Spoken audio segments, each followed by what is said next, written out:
Welcome to another episode, Keeping It Orange and Blue.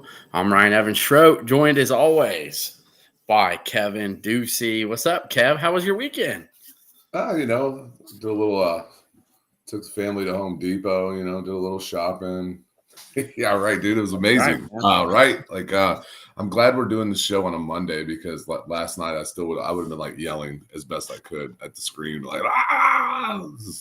I figure you needed a travel day too, right? Probably. Yeah. We were driving back. We got home today. So just want to thank everybody who came out, who popped by the show, the tailgate for the podcast. We had a banner up. Big shout out to the Rudies and the Steebles for allowing us to join you guys. Big shout out to my brother for making some bomb pulled pork. And it was just, and then obviously the biggest shout out to Brett Bielema's fighting the Illini for doing something that, it's only the third time that in my lifetime that we won at Memorial Stadium. I've been in attendance for all three, thank goodness. And, I've had the pleasure of seeing us beat them there as well. But, we've been going to games since 1982 and we've only beat Michigan 3 times at home. It was incredible. And, Jason Lisa, I see you jumped into watching the replay on CBS Sports. I watched it when we got home today because I wanted to see what the broadcast was like. And we'll get to Kaden Feagin in a little bit, guys. Let's just enjoy the win. Kevin can continue on for all the people. I was so impressed with the CBS broadcast. Oh my goodness! Yeah, the picture, the camera angles, the movement. Obviously, Nestler's a freaking pro, dude. Gary Danielson's pretty decent, but Nestler's the man. I thought that the way that they talked about the uniforms and the helmets, I thought that it was just, and you could hear the intensity of the crowd. The field noise was really solid. It was just a really excellent broadcast if you weren't able to make the game. And man, it's setting up for all the things that we could hope for. Hey, Ryan, what I predict before the season, I ended up going with 6-6, I think, didn't I? Yeah, you did. I pushed you to that. I was like, come on. I know. I was a 5-7 guy, and here we are. Yeah, I was like, you're gonna be bullish. It's coming. So yeah. But I can say this. So the love, just seeing 61,000 fans there and everybody who was tailgating really was at the game, but just feeling the love or couldn't get a ticket. It's a little different. They didn't go in the stadium this time because they couldn't get a ticket because secondary market tickets were going for a couple $100.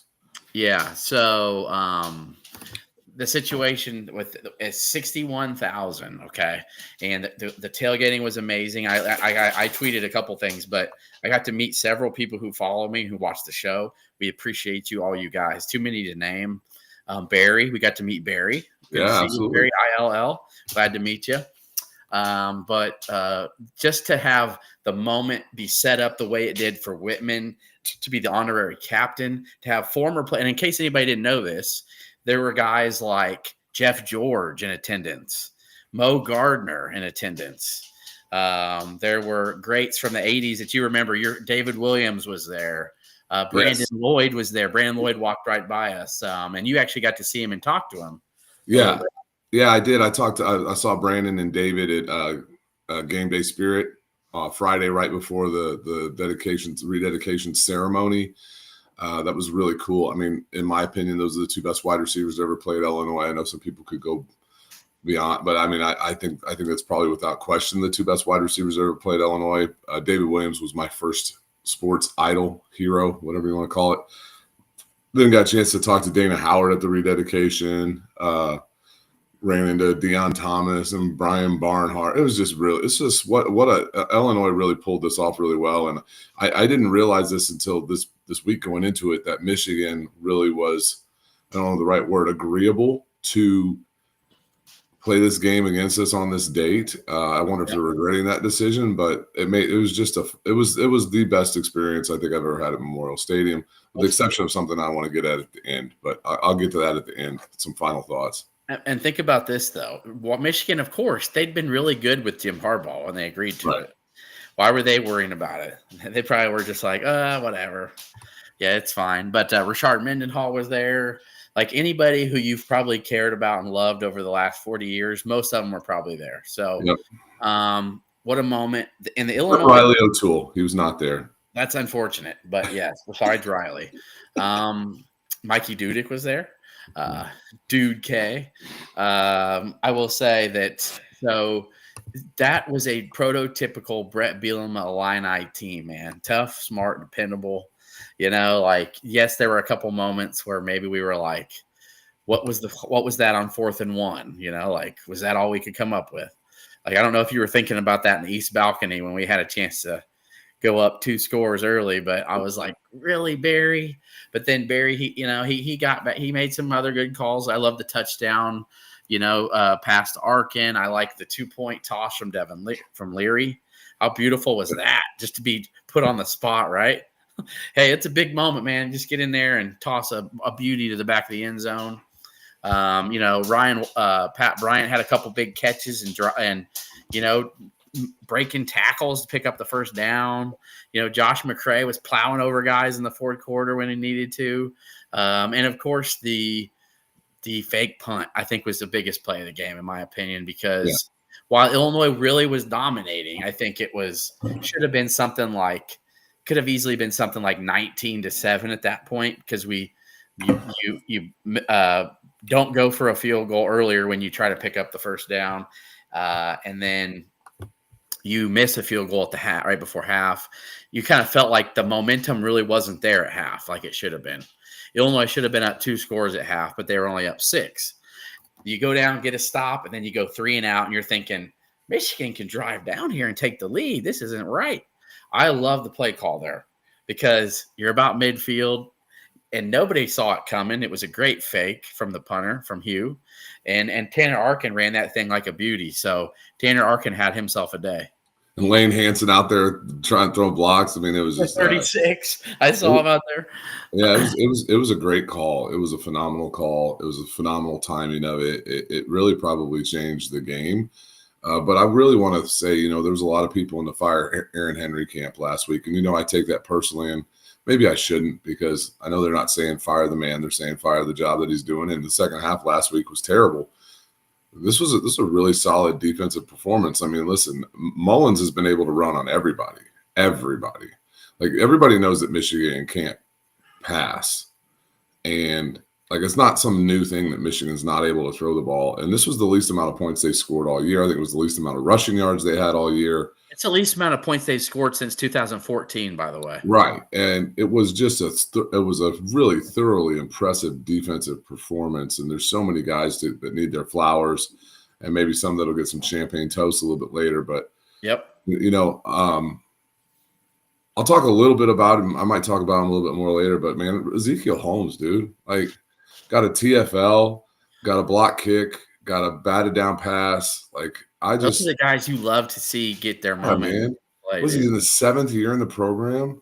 Yeah, like, he's a Lovie Smith guy, just like Pat Bryant, man. They're Lovie Smith guys. So, and what's impressive with Zeke is I thought Zeke was going to be he was originally an outside linebacker and has been, but he's kind of bulked up a little bit and he's playing more of that defensive end. He's got a little bit of that old man strength, and I think it's him progressing into being a guy that we can rely on to play on that defensive front. By the way, Jeremiah Warren, going back and watch the tape, Jeremiah Warren looked pretty good. Angelo McCollum looked pretty good.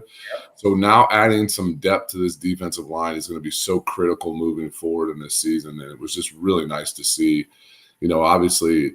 Hey, and here's a guy who's not going to have the numbers. He's not going to get a champagne toast, but he played his ass off with Seth Coleman.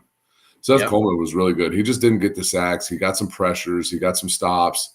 He just was really solid in all facets. We talked about this 2 weeks ago, Kev. Seth Coleman's just like a disruptor. You know what I mean? He's like, solid play. He just he's just right place, right time, does the right things, man. Yeah, like, he doesn't always come up with the play that you're like, oh man, he gets credit for that. But but against Nebraska a couple years ago, he was just all over Casey Thompson. He's the one that he broke his arm or rotator cuff because he was in there just disrupting shit. To pardon my French, but he's just a disruptor. Like, he's all over. It's like he's driving guys to the guys who are making the tackle for loss. Like, he's a dude that you want on your team. So I love Seth Coleman. I think he's having a great final season. Guys like Gabe Jacobs are making money. They're making more money now. I know we talked about hoping Gabe might come back another year, but I don't know after how things are looking, with him now. Well, he had 2.5 sacks in the last 11 minutes of the game. I mean, that was pretty – I was like, I knew he had 2.5 sacks, and I remember some came late. I didn't realize all of them were in the fourth quarter. T-Rod Edwards was in there getting nasty. The first sack he had was just incredible. He just pushed the center straight back into Huddle. And I rewatched – so I watched about the first half of it until we started this on CBS Sports Network. And I loved – how about that intro, man, the black and white – the intro, the commentators, really cool. Yeah, how they dressed to impress from 1920s. Even Jenny Dell had her, had her little flapper on. Yeah, little flapper on. And the actual ball from 1924. They had the family of Red Grange has kept that down. No, not Red Grange, but one of his teammates got the ball. The team captain, his family has had that ball in their family for generations, for 3 generations, and they've kept it. And it's the actual ball from that game, and they had it there. Which, how crazy is that? So yeah, it's really cool. Just the tradition, the pageantry of college football was on full display. The only thing missing was maybe Keith Jackson calling the game. I think maybe if Keith Jackson was calling the game, but I think Brad Nessler and Gary Danielson did a good job. I heard people trying to tell me, "Oh, it was kind of a biased commentary." Well, I really think. Sometimes, like I heard Gary Danielson say, this Michigan front defensive 4 might be the best in college football. It might be. Like they just don't have a lot of depth. Oh, more Stewart, Graham, and who's 78? That's the only one I haven't really got the name on. I was just watching it, but I want to say Chris Jenkins, but I know that's not right. That was the guy who played in the had the one where he ragdolled Altmaier, who got it out real quick before they named that defensive front is probably better than the one we'll play Saturday night. Yeah, it's just as good, if not better, than Penn State's, and it will be better than Oregon's. Yeah. So, but yeah, and you think about that, and Illinois ran the ball pretty well on them, Kev. We did. We ran the ball really, really well. I mean, McCray was effective. Lofty has a couple of great runs early. Hey, I want to say something though. I picked up on I don't know if anybody remembers. We had Altmaier was sacked on a play where they had illegal hands to the face, and so, dude, it was one of the worst pass blocking exhibitions I've ever seen from a running back with Lofty there. Just complete whiff. And after that, you started to see a lot more McCray. It'll be interesting now that the running back room has taken a hit, and Kane, we can talk about this a little bit. Yes, Kaden Feagin's out for the season with some hip surgery. There were rumors circulating, and we debunked those by the end of the show about the move to a different position on defense. But you see, I don't know, you really couldn't afford it right now. I think they believe in Khalil Valentine, but I mean, there's Khalil Valentine and Aiden Lawfrey are very suspect in the pass blocking game, and Feagin and McCray are not. Obviously, McCray can come back one more year, so I just want to make that clear too. Yeah. So last week, we were told from Bielema, listen to this. It was just some little small thing, just some little. His leg, he just hyperextended just a little bit, and they're just kind of getting some. This is what was said, and this is where I went on my tangent. Oh, it's just a little, hyperextension, no biggie. And I was like, that's not true. That's exactly what I said. It's not true. It's not just, it's some hyper little extension and they're not really sure. Well, how does that turn into a slap injury of serious nature to a hip that is something that teams might want to get you to change positions if you have any more lower leg injuries or hip issues? Because it wasn't just a little thing. While he was standing over the sideline jumping around, the fact that we were told one thing that I knew wasn't true.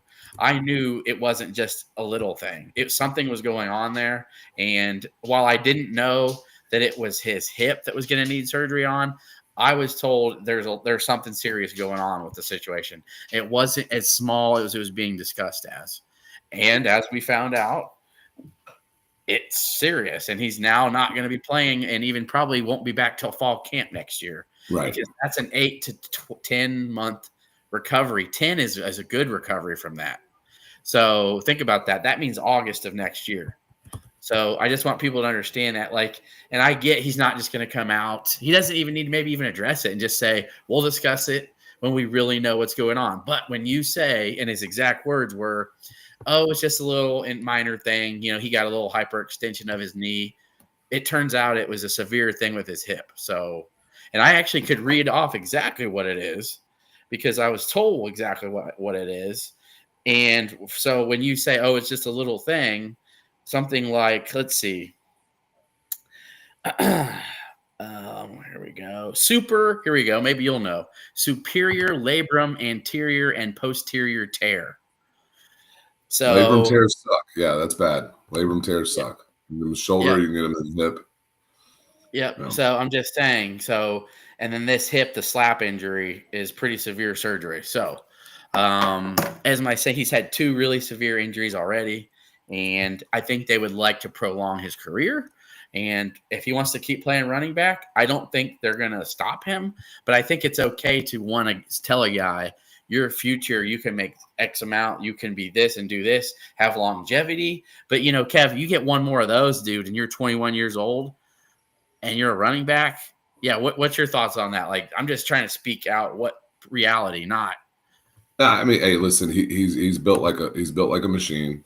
But he's had some injuries in the past. I think, you know, the injury last year, shoulder injury, I don't worry about that one coming back. The foot injury stuff was a little bit concerning what he had in high school. This one could be a concern, and I'm praying for Kaden and his family. From everything I know, he's a great kid. You know, like I said, my nephew blocked for him in high school. You had the pleasure of meeting my nephew on Saturday, and it just was I'm just praying for the Caden's okay, and it's that. But you know, hey, listen. I think one of the things that I've been begging for and asking Barry Lunny to do a little bit more was get Luke involved in the run game, the design run plays. He did that a little bit, but Luke had the best 9 of 18 game for 80 yards I've ever seen a guy play in his life. Yes, he missed some throws. He missed the throw to Lawford. He missed the throw to Bryant. I think the ball to Bryant might have been tipped. He had plenty of balls that should have been pass interference that weren't, by the way. Yeah, that's true. At least 2 of them. So he And granted, we get the pass interference yards. I mean, the ball to Franklin would have been a touchdown. You know, 2 balls to Franklin both probably could have been touchdowns. So he could have had a better day. Kevin, was it just me, or did you feel like Michigan was like saying, "We dare you to beat us with the run"? That's what I felt like. Yeah, I think so. And Michigan was also like with running that Wink Martindale's wide 9 system was opening up some opportunities for us to run up the middle. And I think we did some nice design runs. The draws to Lawford were really nice, and kid runs hard, and he looks like he's healthy. So as healthy as been all year. So it'd be nice to use him next week. Be nice to get him involved in the passing game. Michigan really wanted to take away the wide runs and the flat, which we've been so good with lately. So when you do that, it opens up the opportunity to run up the middle. But that's a really good defensive team, and you know, one of the things we also did, I think I saw, I'd have to get a hands on all 22. I don't have that, obviously. I think Illinois used a lot of max protect limited routes. And when you run max protect with limited routes, like you were sending out 2 wide receivers and you might have, you know, 4 guys or 5 guys in coverage, that makes it 2 to 3 guys, you know, it makes it difficult to get guys open when you got 2 to 3 guys out and you got between 5 and 6 guys in coverage. But you're doing that to protect your biggest asset on the offense, which is Luke Altmaier. But that being said, I thought the offensive line played pretty well. Brandon Henderson started. Chrysler came in. I don't know. I was trying to watch Henderson. I thought he did well, but I thought Kreutz played really well. I thought Priestley and Davis stood their own. So it was interesting. The offensive line played better, but I think Barry Lunny did a lot of things to protect Altmaier, which is probably why we didn't see as many guys like wide open, a lot of separations against a Michigan secondary that I don't think is all that great. So, especially with Will Johnson on the sideline. John always with something random. I didn't even mean to put that on here. So Jay, hey, I want to know, Kev. So Jay Began had a John Wright situation. So I was like, where was our guy? So Jay Began had a committed wedding that he thought was the next weekend, that he basically would have been sleeping on the couch for the next month if he didn't go to. So, and unfortunately, things like that happen. I hope you had a good time Saturday, though, anyway, Jay, but Illinois rewarded you. But I have to not just mention you. I have to mention our good friend John Wright, who is one of the best guys I've ever met. He's a wonderful Absolutely. and a big time Illini fan, Kev. He's just you, but 10 years older. And he's been going and traveling to all these road games. He deserved to be at the game Saturday. And I can tell you this, while I've met his lovely wife a few times, she had a wedding in her family that they had been committed to. And I don't think he knew that it was on October 19th until a couple months ago.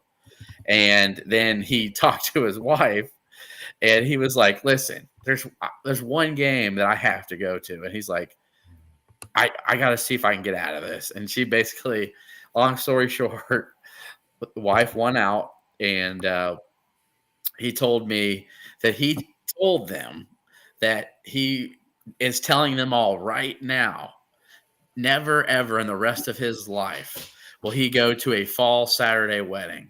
Yeah. So don't even consider to invite him, because he did this and he missed it and he hated it so much that that he had to miss it. But Illinois rewarded him as well. So I tried to send John pictures and videos so he could hear it from his seating area, and he saw the post-game celebration from the field.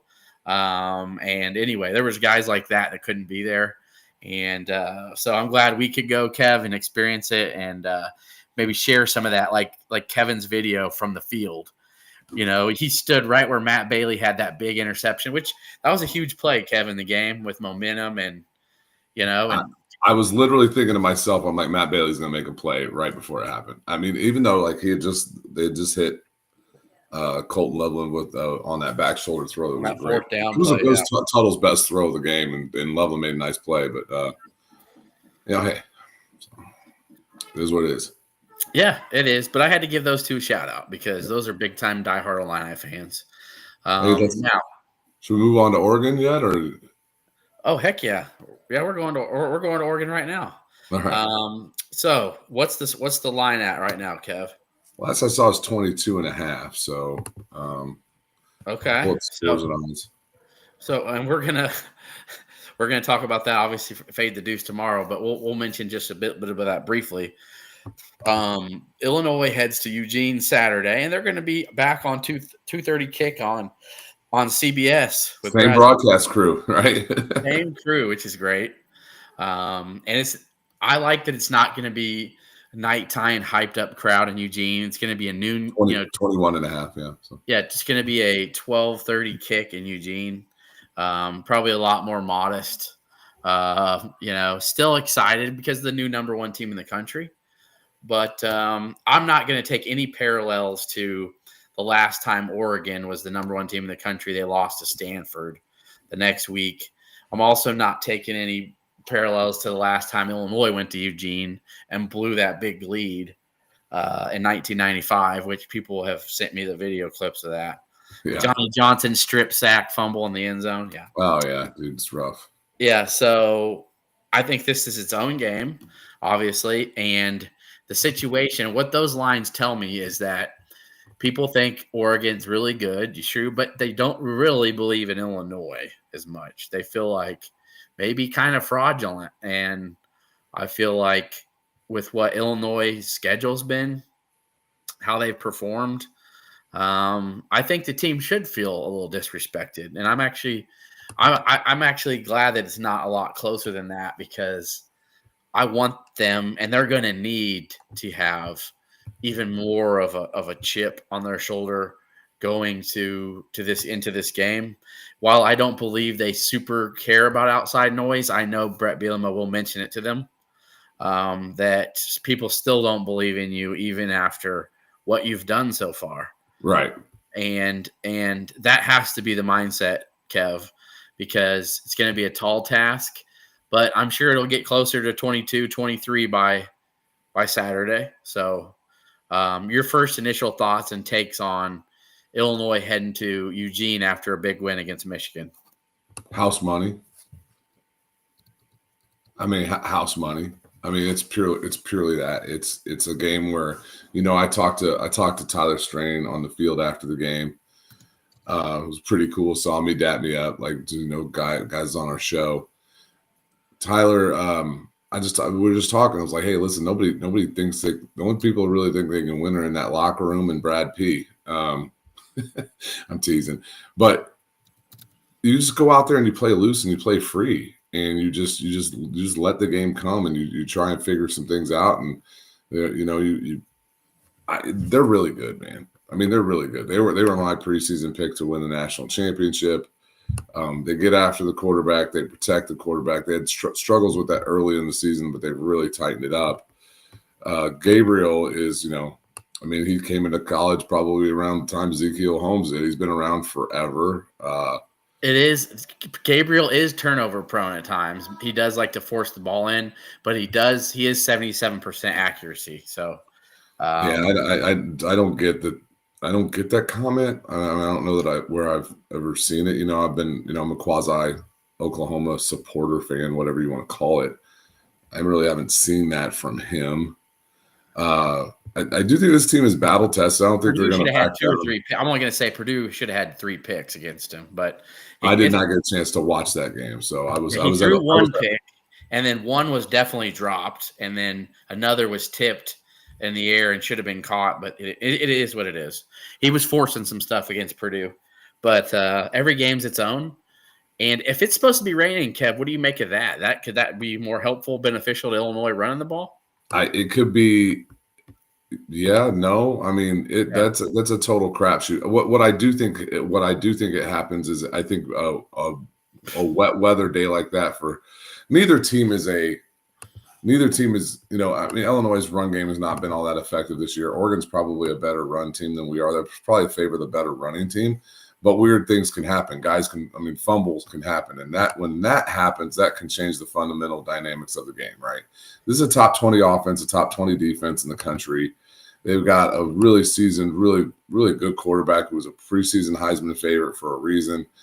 And, we're 92nd in the country in total offense. Now, granted, we played some pretty stout defensive teams. I think, Penn State and Michigan obviously being the top on that list.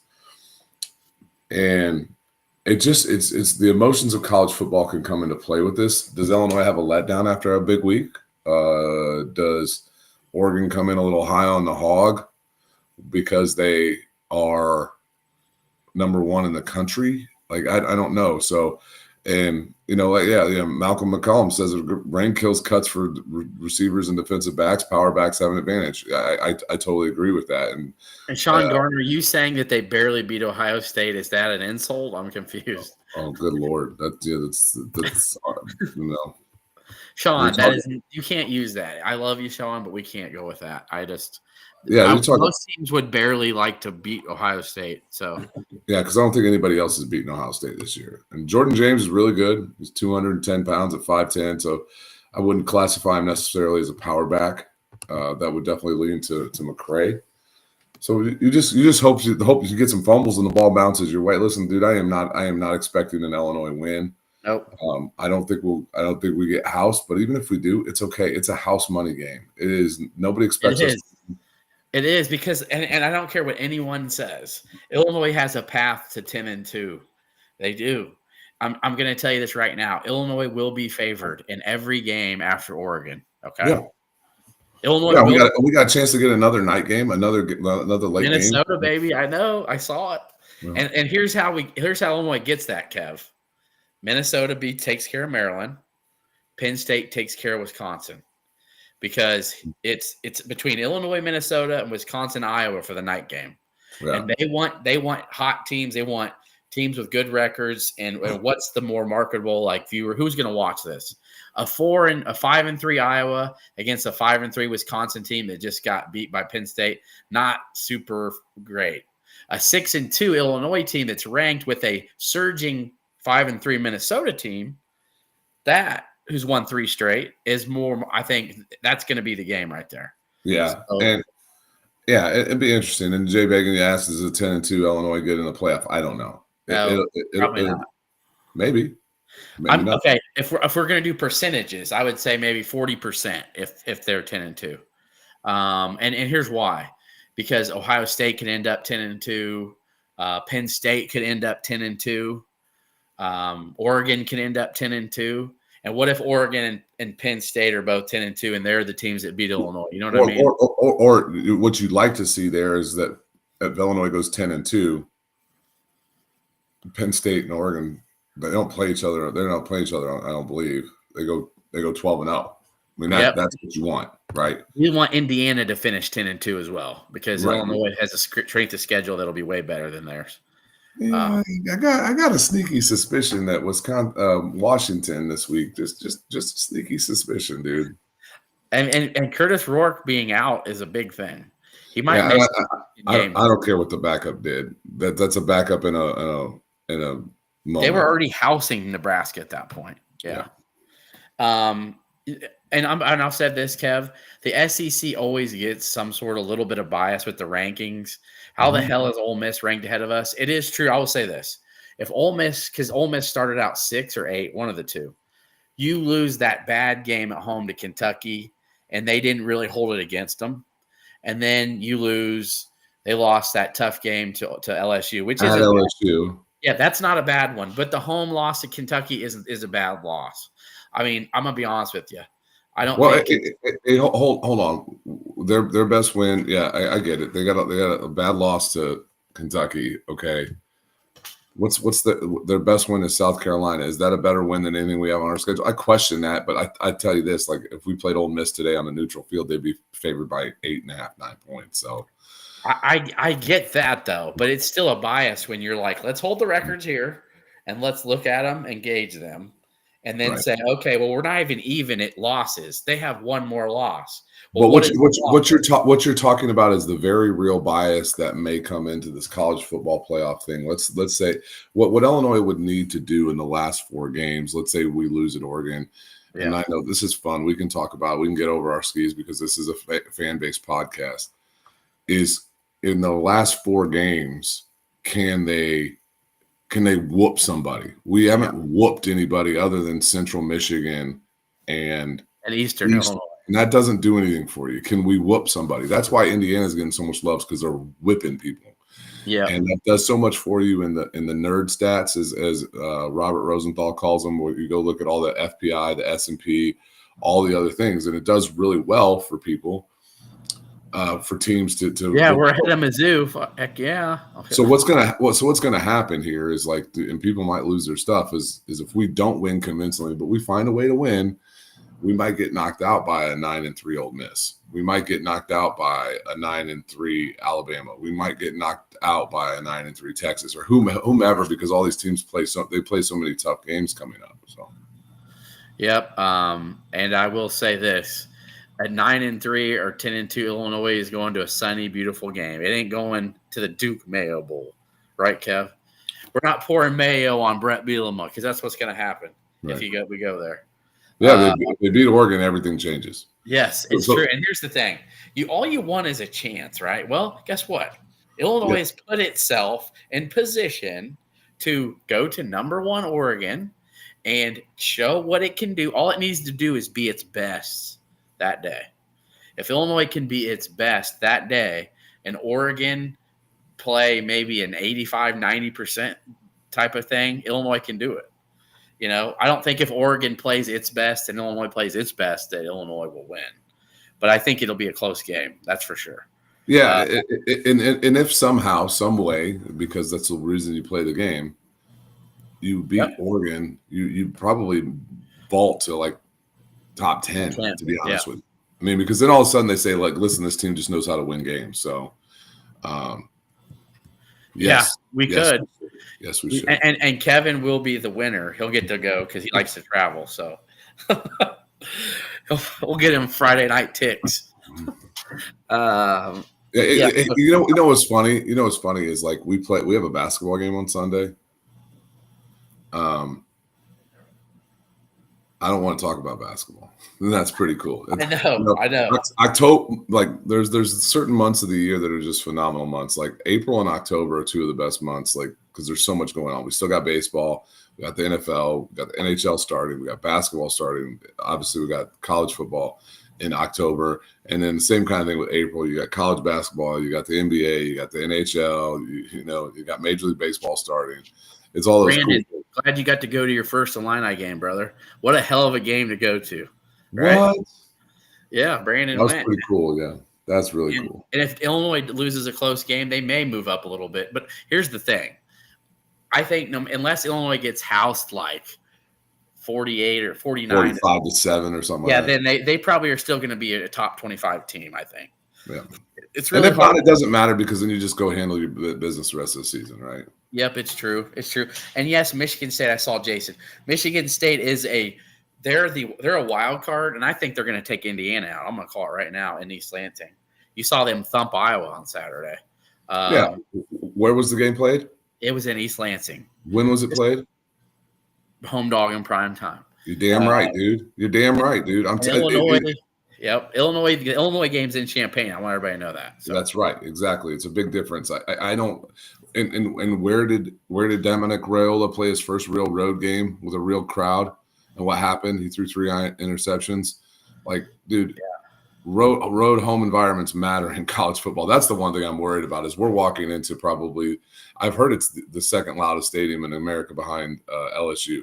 So. Well, I don't know. Penn State, Happy Valley, I've been told it's right there with it. So yeah, and that was at night too. And we Illinois has been tested. You go to Lincoln. Nebraska was incredibly loud. Yeah, you go to Lincoln. You go to Penn State. And let's be honest though. Even though Nebraska's stadium holds 25,000 more people, how loud did Memorial Stadium get for you? It got pretty loud. Yeah. I mean, I could jump into some of my thoughts. So some of my thoughts on what we need to do at Memorial Stadium to fix some of that. So we will get to that at final thoughts, no doubt. Now, so we'll make our predictions here real quick, and we'll talk a little bit about the football recruiting, and then we'll do final thoughts. That way we can close this one up since we started a little later. Kev, we'll start with you. What's your prediction for let's just say it's 22 right now, the spread. Let's just say that. So my prediction is if you want to know it, tune in to Fade the Deuce tomorrow night. Okay. So but you have Oregon winning though, correct? I do. Yes. I don't think we come away with a win in this one, and I'm okay with that. I will say this: the one, I wrote the article on 200 columns before the Penn State game, talking about how it was house money, and how even with the loss, it didn't end any of our hopes. Right? It didn't end our hopes for a Big Ten championship. It didn't end our hopes for a college football playoff. It didn't end our hopes for a bowl game. It didn't end any of that. Oh, by the way, Ryan, we're bowl eligible. That's pretty cool. I know. We know we're going bowling. We know we're getting 4 more weeks of practice. Yeah. No, it's not Oregon Green. It's my wife's office. No, we're 40 minutes into the show, and we just now mentioned that we're going bowling. That's pretty cool. This loss would be a little bit different than that, but it wouldn't be quite the same. In that it probably would end your hopes of playing for a Big Ten championship. Putting a conference championship up, which, hey, listen, to us might seem like a pipe dream. To everybody in the Smith Center, it's not. But I think it's just such a tough environment. I think this team has played a lot of tough games. I honestly wish we had a bye week after the Oregon game instead of after Minnesota. But that's okay. I just don't see us winning the game. But I'll give my full prediction tomorrow night on Fade the Deuce. By the way, 5-1 this week. Your boy is in fuego. You are in fuego, dude. You're in fuego. 33-20 on the season. Holy crap! I need to start broadcasting that or advertising it a little more. I'm going to. I'm actually talking to a guy right now about Ryan Walters, Bet the Bookie. Me and him have been talking. He's got 40-some thousand followers. He said Ryan Walters is getting fired in the next 24 hours for like impermissible. That sounds like a relationship with his secretary, which I guess. Yeah, he just asked, and he goes, yeah, he just goes, hey, it's happening. And I go, it's been 24 hours. He said, oh, it's coming. Don't shoot the messenger, though. And yes, Sean, the Ole Miss, by the way, yes, everybody should know that. SEC Network on Sunday will have the scrimmage against Ole Miss. Awesome. So on Sunday, a scrimmage against Ole Miss. Great. Now, I will say this. I think Illinois wins I think Illinois wins. Wait, sorry. I think Illinois loses a very similar type of, not score than Penn State, but probably total-wise. I think they're going to they're going to keep it under the number. And I think Illinois is going to have some good moments in Eugene and show themselves well. Pretty similar to what I told the Penn State faithful who thought that Penn State was going to blow Illinois' doors off. I said this team's just different. And yes, I get the situation sucks. And I said the situation sucks, meaning like you're playing the number one team in the country. You know, they're playing well right now, and it's hostile environment. But this team seems to thrive in some of that. Like, I get Nebraska isn't Oregon, but they persevered through that. They had a chance to do big things and be up 14-7 at Penn State. I don't wear so much orange and blue sunglasses and mindset to think that they're going to win the game. But to say they won't have any chance like some people, I just don't think that's true. I think Illinois is going to show itself very well on Saturday. And they've earned the right to be a top 25 team. And I think they're going to stay that way after Saturday. So, but I'm not picking Illinois to win just because if I say that, it's just a home. That's not thinking with my head. So, yeah. Yep, Oregon has won 33 of 34 at home. Yep. I saw one more stat about that. Go ahead, Kev. What else were you going to say? Oh, I was just going to say that the scrimmage is at 11 on Sunday. 11 a.m. Sweet. Oh, I'm so excited about that. I'll have to watch that before the Bears game and after church. So. Yeah, I'm definitely excited about that. Hey, Nate, man, we did get a chance to meet Barry. We did. We got to meet Barry. He's a great guy. Been a great guy his whole life. Been a great guy his whole life. Kev's known him a little bit longer than me, I think, but yeah, the tail. And I'm gonna be honest, man. As we go to final thought here, Kev. Actually, we got to do champagne toast. Champagne toast. Yes. I had my flu game, by the way, on. Ryan was not feeling well, and he still toughed it out. So he played injured on Saturday. Yeah, and as much as people want to say, "Oh, who cares?" Well, let me tell you. When you can find it hard to leave your bathroom because you're nauseous. And I was thinking, I cannot miss this game. I was like, what the hell? I was like, and so I didn't eat one thing of pulled pork. I did not eat as much as this good food and sweets and treats, dude. I don't even know how hard it was. The brisket queso nachos was so good. And here's the funny thing. Kev and a couple other people were like, here, hold my plate. And I'm thinking, so I held his plate, but I was just thinking how much it sucked that not only did it not look good to me, that I had to miss. It made you nauseous. It made me nauseous. I'm sorry. I don't have my brace on, but I had my brace on. And sometimes I was trying to coordinate, get people at tailgate. So thank you, Ryan, for holding my plate of food. And I forgot that you were not feeling well. PSU Gym, that's awesome. Really cool seeing you hop on the show tonight. Appreciate you. Yep, we appreciate everybody who tunes in here. So I'll go first.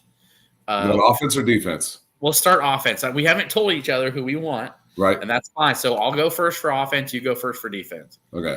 So offensively, I'm going to go with Tanner Arkin, just because.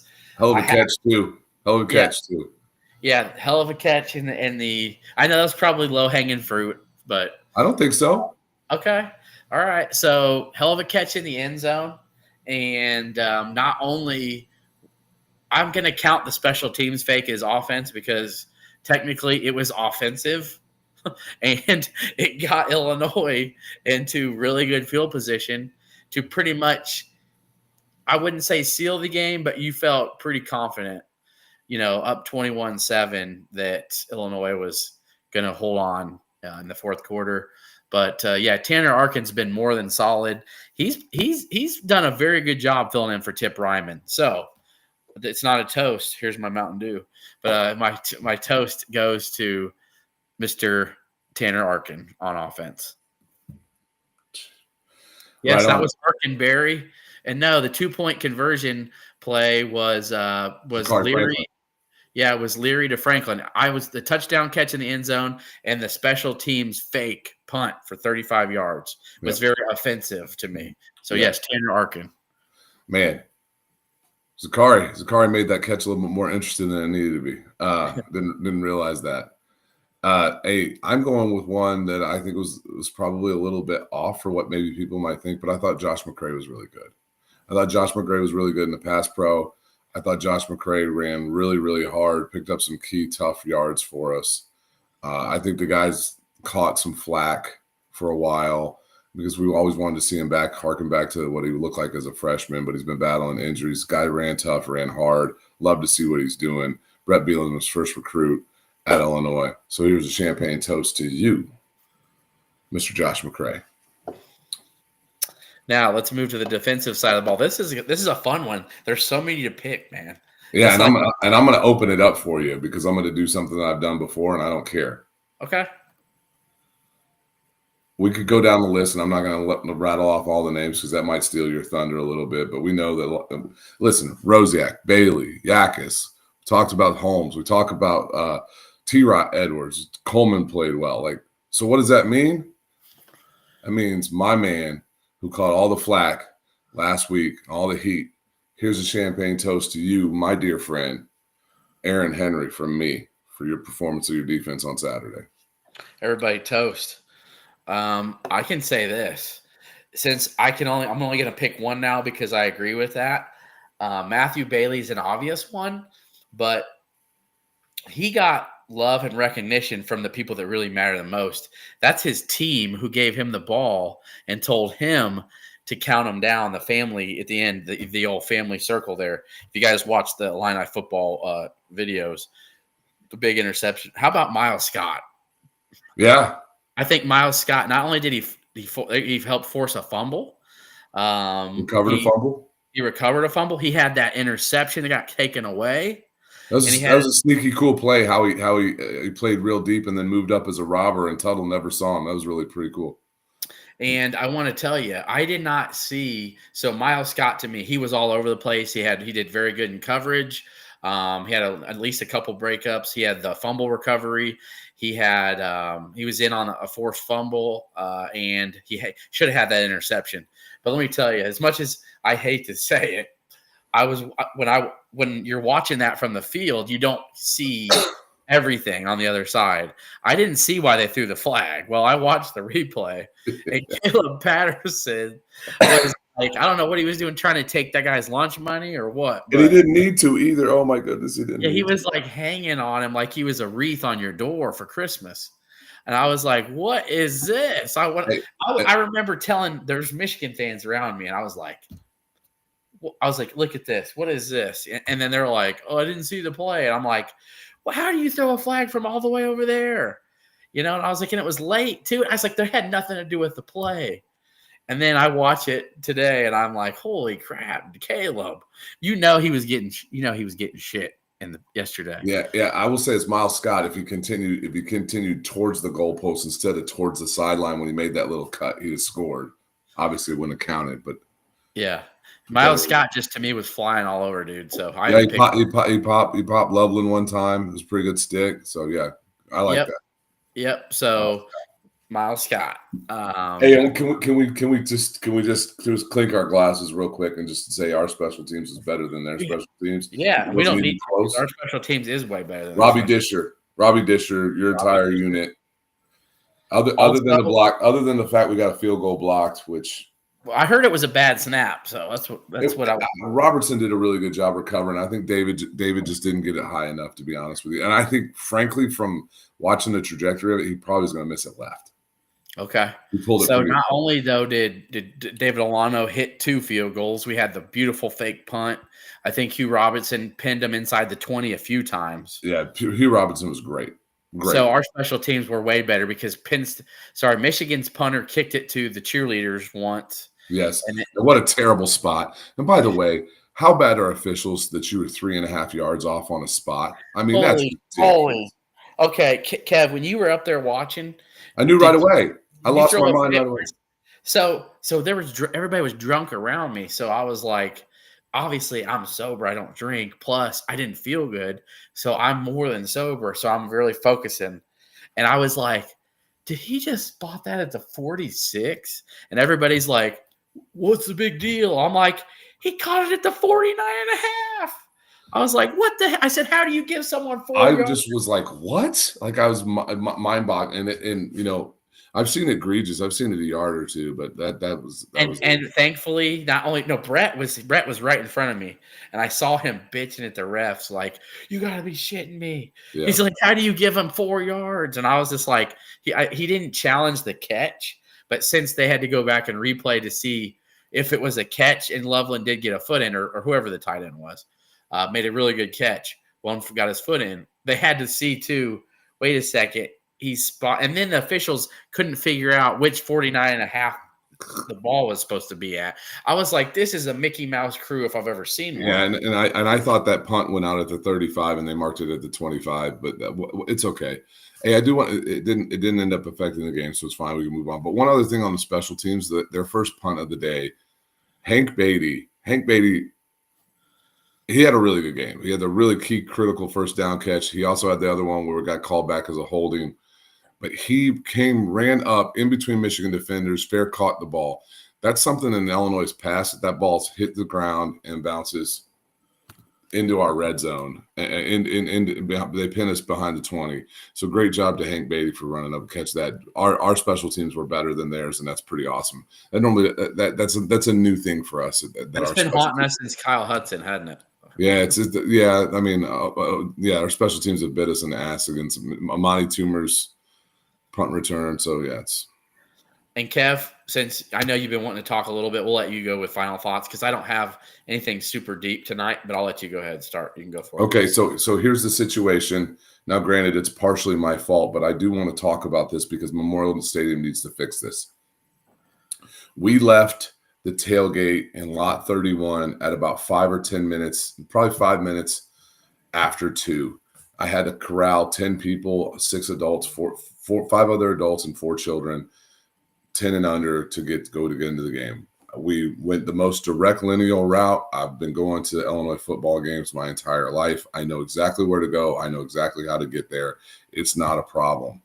But I don't know what happened in the horseshoe, underneath the horseshoe. We got stuck in a crowd of people for the better part. I would imagine we didn't move for about 10 to 12 minutes. And there was a part there where we started to get real worried that people were going to start pushing and moving forward. And when you got 4 kids under the age of 10, it's a real scary situation. So first off, Memorial Stadium, you need to not allow people that are in the East Main or in the East balcony to enter on the west side of the stadium. Just stop it. You can enter if you're on the horseshoe. You can enter from either side if you're on the horseshoe. Same vice versa. If you're in the West Main, you should not be entering on the east side, right? And I know it's probably more prevalent for folks entering on the west side to go over the east. I've been to plenty of stadiums where they check your ticket like, no, dude, you got to walk around. I should have walked around. Granted, it's my fault. But there needs to be stops and control measures in there because that was a shit show and somebody could really get hurt. Could you explain really quick about what you mean? Because I walked in right through Grange Grove, right past the Statue of Red. I immediately veered south to as far as I could and started walking around underneath the horseshoe. Yep. Okay. Where was the traffic log at? Where did it come from? I don't know. We still don't understand what the it was awful. So eventually what we did is we walked into the horseshoe and tried to walk through and around. Mm-hmm. And we wanted to go one level forward, and this Illinois fan, jackass in the southeast corner of the horseshoe, would not let us walk through. And I'm like, dude, because we just wanted to clear it. We actually walked back through his gate, and we were okay. It cleared. I have no idea what happened, but it was really bad.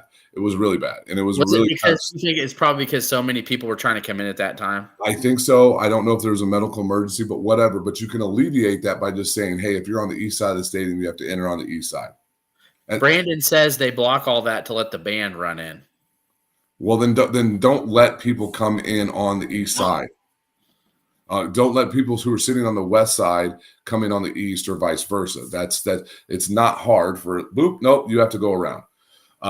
But I'll never do it again. So note to anybody, don't do that. That's a really bad move. Yes, we should have got there a little bit earlier. It was just nuts. It was just crazy.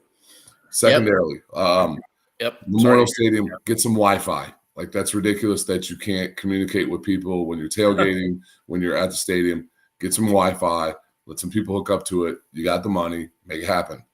Third, like, there's almost zero concessions available in the balcony. I know my brother-in-law kept having to go down to the bottom to buy any beer. There's no beer sales whatsoever, I guess, in the balcony. That's ridiculous. Lastly, put the student section back in the East Main. Put the student section back in the East Main. Yes, you used to have to. Yes, Malcolm's exactly correct. You used to have to go through the exact thing. The students have to go into back to the East Main because the ILLINI cross chant sucks with students in the north end zone, and it reduces the level of what that is. That is our chant. That is what we do, and it creates a lesser environment, right? If we're waiting the whole because what happens is you got some fans in the East Main or the East balcony start chanting ILL, and it's just the East balcony doing it. It's not getting the entire other side of the stadium to do it.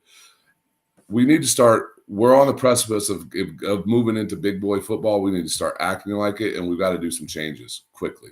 So, I will second everything you said about the Wi-Fi because I can tell you this. It's been decades since I've been able to text anyone out in Lot 31. My reception's okay out there, but I already know when I go into the game, I'm lucky if I can get a call off, let alone like even try to update my Twitter. I'm like, try to post something. One time it took an hour to load and then people were like, what play are you talking about? Well, hold on a second. Aaron, in the 80s, you had to go in your gate because you couldn't, because you could just walk right up to the stadium. Like, there weren't all these blocked off areas, but you had to walk in your gate with your ticket. So there wasn't a lot of that stuff. And eventually they're going to move the horseshoe in. So we'll see how that works. Yeah, right. Jason says supposedly the student section is getting moved. It has to. Those tickets, it's a fun spot sitting up in those behind the goalpost. I like sitting up there. I've been up in the balconies. I could have swore there was better selection of at least food up there than. Were you just talking about beer, Kev? I don't know. I don't know what the selection of food was. I didn't leave my seat the entire game. Yeah, I didn't either. I didn't go to the bathroom.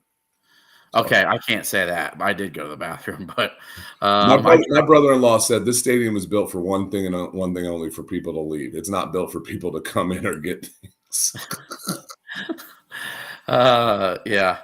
So, and you know what though? I will say Whitman's done a lot better job listening to people and updating things. Listen, I'm not mad about it. It's constructive criticism. They just got to fix it. They just got to fix it. If we are going to, Ryan, we know this. You and I know this. What is it going to be like next year? If we finish the season 10-2 and we get some guys to come back and let's say we keep 95% of the guys that we can keep. Where are we at? Where are we at next year going into the season? Yeah, we're going to be ranked. Top 15. Yeah, we're going to be top 15, top 20 for sure. Right, and we're going to sell out before the season starts. So you got to start making some amenities here. You're going to have some money pumped into it. You got to do it. So. Yep. Oh, I get it, man. I understand completely. So it stinks with having kids and being crammed a little bit. Yeah. And I've sat everywhere in that. I've sat everywhere in that stadium. I had student tickets in the north end zone when my wife was getting her PhD. Like I love the north end zone. It's fun for students, but the students need to be in the East Main, and it changes the fundamental dynamics of the stadium. And here's my final thought: let's get tickets, Minnesota, Michigan. Yes. As much as I'm complaining, get your butt in the seats for Minnesota. That should be a sellout. There's no reason why. I don't care if it's a 2:30 kick, which we're getting a lot of lately, but I just have a feeling we're going to get that NBC kickoff for that night. At 11? No, NBC for the 2nd, November 2nd against Minnesota. What's that? Which one is that? Is it 6:30? Yeah, 6:30 kick. Yeah. All right. Yeah. So they said noon, 2:30, or 6:30, but only two can be 2:30 or 6:30, and that is Illinois and Minnesota or Iowa, Wisconsin. So it's looking like there's only two options for that night game, and Illinois is one of them. So If that happens, I know that's going to be more likelihood to sell out, but just buy your tickets anyway. Just let's fill this up. That environment, Kev, you tell me when you're going to I don't know, the Northwestern game last year that was 45,000 compared to what we got to see Saturday, like just makes so much more difference, you know? Oh man, yeah, it's just such a different dynamic of like my buddy had 2 extra tickets and he's like, I don't think I'm gonna sell them or give them away because I want the leg room. I'm like, when have we ever had to say that? Like, it's been a while since, obviously you had to say that for the Kansas game and probably even the Purdue game. So it just, no, it's those are good problems. These are all good problems to have, but this is also a level of, you got to upgrade the environment if you want the fans to come back. And not only that, like, we will spend more money in your place, right? We'll spend more money in your arena. Like, you need to get some food vendors walking up and down the alleys and selling beer and food. Like, let's work on this. By the way, my last thought, amazing job, Illinois, flipping Logan Farrell from North Carolina. Yes. These are guys that we need and you need to build this program.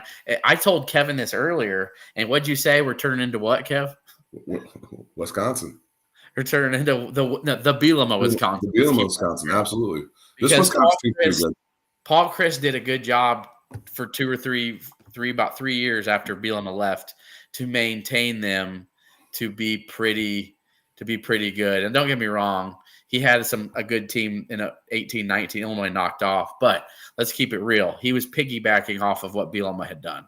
And the others, yeah, for sure. Yeah, and Chris was a Bielema guy. So anyway, what he had when the Bielema, it's like you can just see these guys, the tight ends, they're working. This dude's a top 700 kid, decommitted from North Carolina. He's an Illinois, product from Arlington Heights. Yep. 6'3", 240, like he's just built already. He's already a man. He's athletic. You can tell he's like a Tip Ryman, Luke Fordish type of build. I think he's more Tip Ryman-ish athletically. So that's good. And Ryan, you can attest to this, and I can elaborate on a little bit. We're not out on any of the local tight end kids in 26 because of this move, correct? No. We are not out on them. I still feel really good that Illinois is going to land one of J.C. Anderson and or Max Sutter. And if someone were to twist my arm right now and say, who do you feel better about? I would say J.C. Anderson. I've talked to him a couple times. I talk to his father once in a while. Great family. I know a lot of people think, oh, their family loves Notre Dame. Well, if you don't think they love Illinois too, and they're experiencing all these big wins in this environment, and it's closer to home, and they see how the tight ends are used, and you see Tip Ryman getting drafted, and you see, oh my goodness, things are working really well now, and the family still loves the Illini and what they're building. And the fact that Illinois is relevant now nationally is really helping out, not just with J.C. Anderson, but other kids like that who wouldn't have given Illinois a second thought. So I just want you guys to all remember that as well. So, I'll say this as well. Wisconsin was always known for taking tight ends, though, and making them into tackles. Like, you start adding, like, we've already got a tight end in the class of 25. We could start adding some of these guys. There might be an opportunity. Maybe these guys could play linebacker. Like, who knows? There's opportunities. These guys can play other positions too. You get athletes in the building. You figure it out. Yep, I'm expecting a couple more flips for Illinois coming in the next couple months as we head into December and the early signing period. So things are looking well. Illinois is going bowling. That's the bottom line. They're going to get 4 more weeks of practice and be playing between Christmas and New Year's. So, or maybe even after New Year's. Who knows? So that'll do it for this week. This episode of Keeping Orange and Blue. We'll see you tomorrow night for Fade the Deuce. Swami out.